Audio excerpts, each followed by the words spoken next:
Vous entrez dans n'importe quel magasin d'électronique. Des rangées de verres hypnotiques vous fixent en retour. Lumineux, vif, plus fort que nature, mais aussi étrangement creux.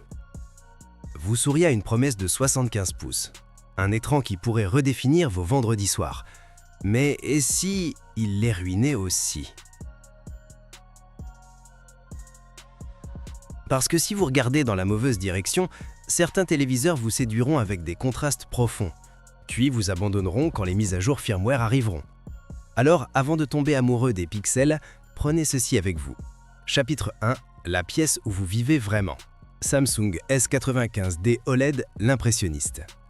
Il y a la beauté et puis il y a la retenue. Le Samsung S95D OLED 2025 ne vous montre pas juste une image, il écoute votre lumière, s'ajuste au rythme de votre pièce et travaille avec vous, pas contre vous. Les panneaux OLED sont longtemps loués pour leur noir parfait. Mais celui-ci, on dirait qu'il peint avec l'ombre. Il utilise la superposition Quantum Dot, le genre qui rend les verres de planète Earth si vivants que vous oubliez de respirer. Sa clarté de mouvement, comme de la poésie au ralenti. PS5, Xbox Series X, Switch, il les accueille tous. Réponse instantanée, mode jeu vif et le support Dolby Atmos murmure au-dessus de tout. Insertion vie réelle. J'ai regardé Arrival dessus. À mi-chemin, un jouet de bébé a roulé sous le meuble, mon chien a aboyé, je n'ai même pas mis pause. Parce que l'image m'a ramené, comme la gravité. Mais voici le contraste. Tizen OS semble encore encombré. Trop de menus murmurants pour votre attention. Des pubs que vous n'avez pas demandé. Et Samsung refuse toujours de dire oui à Dolby Vision. Pourquoi? Mais écoutez, si votre pièce reçoit du soleil pendant la journée et vos nuits sont faites de grains de film et de jazz doux, c'est votre pièce de galerie. Chapitre 2. Le performeur silencieux. Sony Bravia XR A90, la muse de l'audiophile. Parfois, le silence est là où la magie commence. La ligne Bravia de Sony crie rarement, et le A90, il parle doucement jusqu'à ce que vous appuyez sur Play. Son processeur XR cognitif ne traite pas juste les images, il les comprend, image par image. Il s'attarde sur les tons de peau, il corrige le mouvement avec élégance, pas par force brute. Celui-ci se sent intelligent, comme quand votre partenaire réajuste la lumière sans que vous le demandiez. Google TV fonctionne plus doucement maintenant. La recherche vocale fonctionne enfin comme elle doit le faire. Et puis un secret, l'écran et le haut-parleur. Le son vibre depuis le verre. Immersif, d'un autre monde. Rien ne ressemble à ça. Réalité cinématique. Premier dimanche avec. Café dans une main, bambin faisant ma sieste. J'ai lancé La La Land sur PS5 juste pour l'ambiance. Le son a rempli l'espace sans réveiller personne. Il n'a pas crié, il a compris. Où faiblisse-t-il? Pas assez lumineux dans les pièces ensoleillées.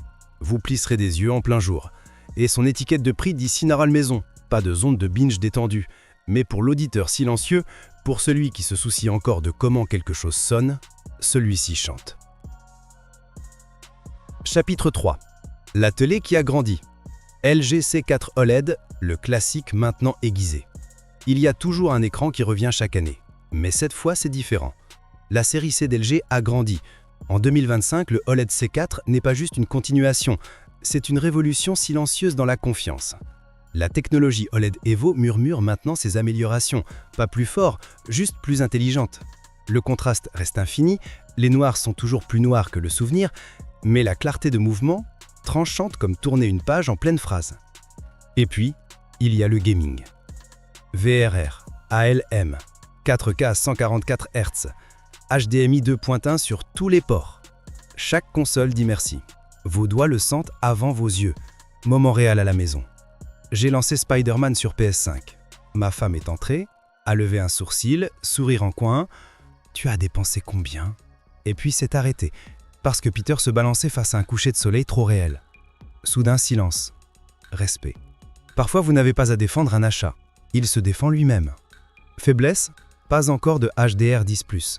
LG dit que Dolby Vision est tout ce que vous avez de besoin. Peut-être qu'ils ont raison, mais c'est un angle mort dans une conduite autrement parfaite.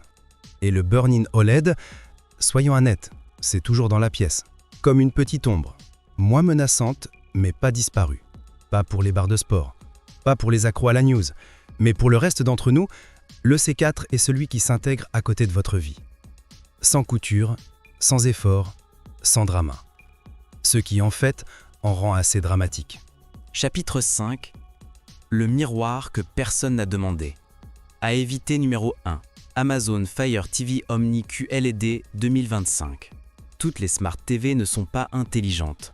La Fire TV Omni est entrée dans cette course avec confiance. Puissance de marque, Alexa intégré. Abordable, élégant, interface fluide et au premier coup d'œil.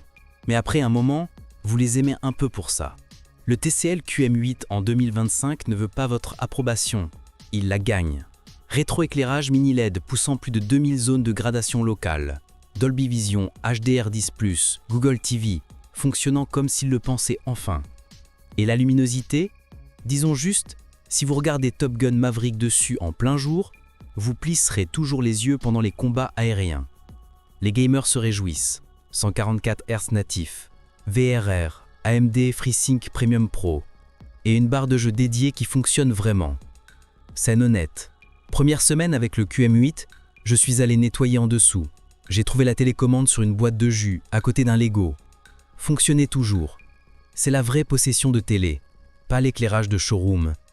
Ou TCL vous fait réfléchir. Le panneau est excellent, mais le logiciel? Ils se sont toujours un temps de retard. Les menus bégayent, les mises à jour sortent plus lentement. Cette télé vous donne de la performance, mais vous pourriez avoir besoin de patience pour le polissage. Pourtant, pour son rapport prix-puissance, QM8 frappe bien au-dessus de sa classe. C'est le surdoué du lycée avec des baskets usées et une bourse complète pour l'université. Chapitre 6. L'écho du passé. À éviter numéro 2. Vizio MQX, le fantôme des mises à jour. Vizio a eu son moment, plusieurs en fait. Et puis le MQX est arrivé. Il dit toutes les bonnes choses. Couleur quantique, 480 zones de gradation locale. Fonction gaming comme VRR et support 120 Hz. Mais voici la vérité hantée. Les mises à jour arrivent tard ou pas du tout. Bug de connectivité? Toujours signalé 6 mois après. Poignée de moins HDMI glitché. Redémarrage random. C'est moins comme regarder de la télé, plus comme en débugger une. Moment réel. J'ai installé le MQX dans le salon d'un ami. Je l'ai calibré. Ça avait l'air incroyable. Je suis revenu 2 mois après. Il était retourné dans la boîte. Les enfants l'ont étêté. Parfois fiable signifie ennuyeux. Mais peu fiable signifie étiquette de retour. C'est triste vraiment. Vizio menait l'autre le land de Margaten. Mais en 2025, MQX est un fantôme d'influence, un miroir de ce qui aurait pu être. Alors quand vous choisissez un écran cette année, ne choisissez pas seulement le plus brillant, le plus fin ou le plus tendance. Choisissez celui qui reste silencieux à côté de vous pendant les jours de pluie. Celui qui illumine sans interrompre. Celui qui ne montre pas juste le monde, mais reflète le vôtre. Parce que ce n'était jamais à propos des specs. Ce n'était jamais vraiment à propos des pixels. C'était toujours à propos de la présence. Ils en veulent un assez intelligent pour fonctionner. Avant de partir, appuyez sur ce bouton s'abonner. Nous ne faisons pas des critiques. Nous exposons. Du hype aux échecs cachés, aux astuces que les marques espèrent que vous ne questionnerez jamais. Alors cliquez j'aime, abonnez-vous et rejoignez des milliers d'acheteurs intelligents qui savent déjà. Les dépenses intelligentes commencent par poser des questions plus intelligentes.